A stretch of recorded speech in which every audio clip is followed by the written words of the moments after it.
Well, the Buffalo and Erie County Naval and Military Park is getting closer to prepping two major vessels for repairs and restoration. The Naval Park has secured the funds to get the USS The Sullivans and the USS Croker dry docked, but now comes a lengthy administrative process that has to be done with city officials before they can get those boats out of the water.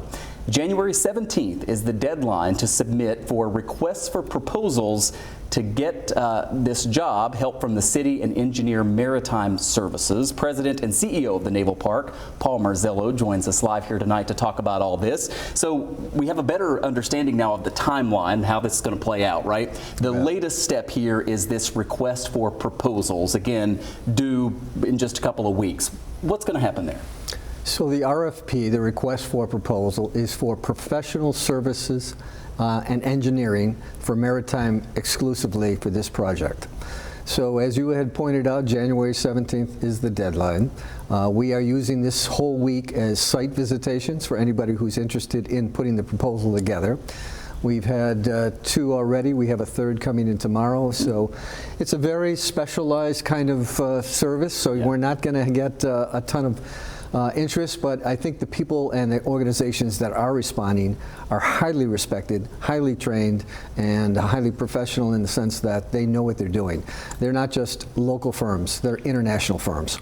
So this is obviously an important part of the process, probably not the most attractive part of it. That's going to happen right when these ships are actually tugged out and taken over and dry docked. What does that timeline look like now? And talk about the funding too. Well, the timeline is going to be difficult until that management firm has been secured. They will set the schedule. If we had our druthers, we'd like to see if we could get her out of here this October-ish, early November, but that all depends upon a lot of things. There's a lot of variables to take into consideration.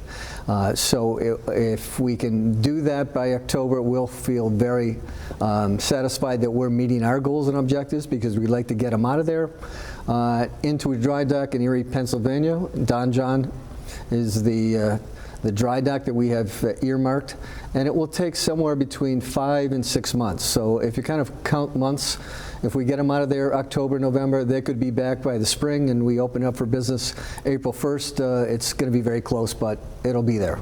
I know it was important because you got some federal funding, obviously state and local money as well, to do this with an American firm. So it is going to be the organization in Erie, PA that does the work. It has not been finalized, but we only had 3 options. Right. And the other 2 have pretty much been eliminated. So we're very confident that Don John can do the job, and I think the consensus is, even though the managing firm hasn't made it official, I think that'll be the case. Finally, in terms of the money, you have the money for the most part secured. This is not a cheap thing to be doing. Hopefully people understand that. $21 million is a lot of money. Let's face it, right?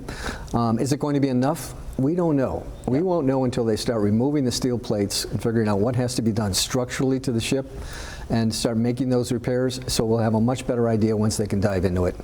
And a big part of this, and again, why we wanted to talk to you today, is because you got to get this firm, right? You got to get these engineers and these specialists to come in and start the process. So here we are almost. You know, the ships came to Buffalo in '77.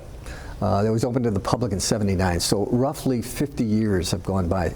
And the ships are 80 plus years old. They were meant to last 20 or 25, so they're well beyond their expected lifetime, and we want to keep them in Buffalo for a very long time for other generations to enjoy them. So now is the time to do it, and we need to get it done right. It is such a gem to have the Naval Military Park here. Paul Marzello, President and CEO, thanks so much for coming in. Thanks, Michael. Good to see you.